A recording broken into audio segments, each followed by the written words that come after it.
Victor Borger would have introduced the piece at great length so that he wouldn't have to waste any time actually playing it.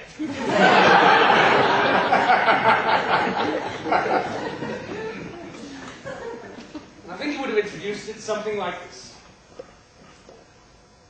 I would like to play you a sonata now that was written for 2 pianos and 4 hands. However, as you can see, I have the 2 pianos, but I only have 2 hands. So, I'm only going to play half the sonata.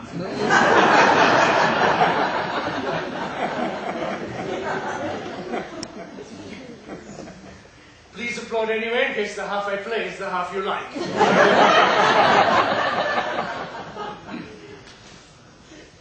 This piece was written in 4 keys.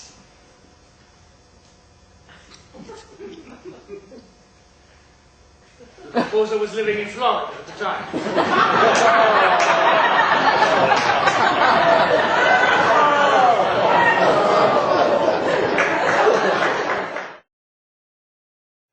The 2 birds go round in circles for hours. It really does look like a dance. And they even touch beaks, as though they were kissing. So it's very romantic, and that's what I'd like you to imagine as I play the dance. Excuse me, the dance of the birds.